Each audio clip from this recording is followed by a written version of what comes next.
Այս պահին մենք զրուցենք ՀՅԴ բյուրոյի անդամ Տարոն Տոնոյանի հետ։ Պարոն Տոնոյան, մայիսի 9-ը հայ ժողովրդի համար խորհրդանշական օր է։ Հենց լեռնարոտից ինչ ուղերձ կփոխանցեք մեր ժողովրդին։ Մեկ բառով որ ասեմ, պետք է ասեմ, որ հանձնվել չկա։ Մեր թշնամին ուզում է, որ մենք մոռանանք մայիսի 9-ը, մեր թշնամիները ներսից եւ դրսից։ Մենք պետք է անենք ի պատիվ մեր տղաների, ի հիշատակ իրենց, որ մենք երբեք չենք մոռանալու իրենց սխրանքը, որովհետև եթե մոռացանք սա, անխուսափելի են հաջորդ մեր պարտությունները։ Մենք լիահույս ենք, որ կարողանալու ենք հաղթահարել այս դժվարությունները, այս ամոթի էջը փակել, շտկել մեր մեջքը, վերականգնել մեր արժանապատվությունը, մեր ուժը պատրաստ լինելու ցատկի։ Մենք անում ենք դա ամեն օր, մեր աշխատանքը, մեր ուժերը ուղղված են այդ ուղղությամբ։ Պարոն Տոնոյան, որքանով է մեզ հաջողվում պահպանել այն արժեքները, որոնց համար տրվել են նման հաղթանակները։ Անկեղծ որ ասեմ, մենք դժվարությունների մեջ ենք հիմա, որովհետև այնուամենայնիվ կեղծ խոսույթ, խաղաղություն, թե պատերազմ, այս դիլեմայի մեջ են դրել ժողովրդին, ամենաուժեղ խաղաղություն բերողը դա հզորությունն է։ Մենք ինչքան հզոր լինենք, այնքան ուժեղ լինենք, այնքան խաղաղ կլինենք։ Մուրալով դեռևս պատմության մեջ, ժողովրդների պատմության մեջ, մուրալով ծնկաչոք որևէ մեկը խաղաղություն չի ունեցել։ Դա չի հաջողվի նաև այս իշխանություններին մուրալով։ Դրա համար մենք առաջարկում ենք մեր տարբերակը։ Դա պայքարն է, դա ամենօրյա աշխատանքն է, դա անիմաստ ամենօրյա կուրծք ծեծելը չի, բարձրագոչ խոսելը, դա խոնար, հանգիստ աշխատանքն է, ամեն օր հզորացնելու, ճիշտ սերունդ դաստիարակելու, ճիշտ կրթելու մեր երեխաներին կրթելու ոչ թե լավ սովորիր, որ լավ ապրես, այլ լավ սովորիր, որ օգտակար լինես հայրենիքիդ, լավ սովորիր, որ մերձավորիդ օգնես։ Սա է քրիստոնեական իմաստությունը, մարտական իմաստությունը սրա մեջ է։ Մեր հզորը լինելը այդպես ենք մենք Արցախն այդպես ենք ազատագրել։ Մենք ունեցել ենք դա, այն ժամանակ էլ գիտեք,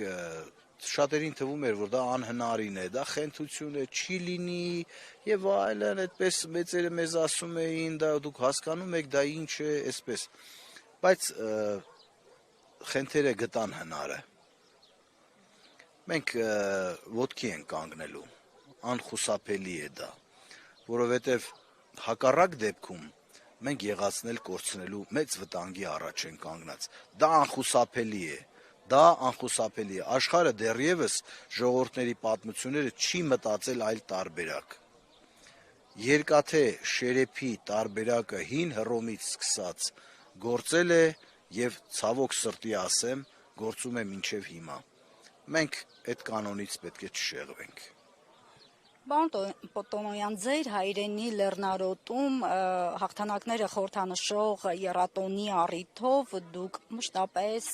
միջոցառման նախաձեռնություններով եք հանդես բերել, վկայումը նաև այս հուշարձանն է, որը գտնվում է ձեր թիկունքում, ասացեք խնդրեմ, նման միջոցառումներ նախաձեռնելը որքանով է ձեզ համար կարևոր, ինչ նշանակություն ունի։ Ինձ համար դա անձամբ ինձ համար կարևոր չէ։ Սա անում ենք մեր սերունդների համար։ Մենք մեր սերունդներին ենք դաս տալիս։ Մենք մեր սերունդներին օրինակ ենք ծառայում, ոչ թե այդքան խոսքերով, այլ գործով։ Որ մեր սերունդները տեսնեն եւ հասկանան, որ հայրենիքը պահելու միակ տարբերակը հայրենիքը շեն պահելու միակ տարբերակը աշխատանքն է, նվիրումն է եւ լավ սովորելը, թող այդպես լավ սովորելը, որ ինչպես ասեցի, սովորենք, որ մեր սերունդը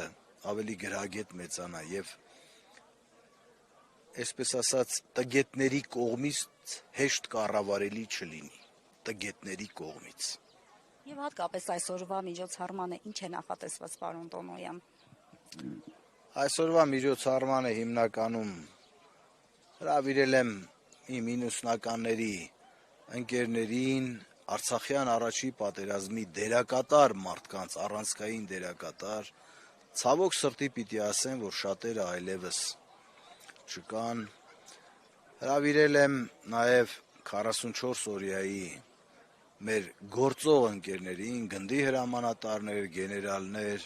ցավոք սրտի մեծամասամբ արցախցիներ, ցավոք սրտի ովքեր որ այսօր բանակում որևէ դերակատարություն չունեն, ցավում եմ դրա համար, զոհվածների հայրեր կան, ծնողներ, 44 օրյայի ուղերձը մեկն է լինելու, որ երբեք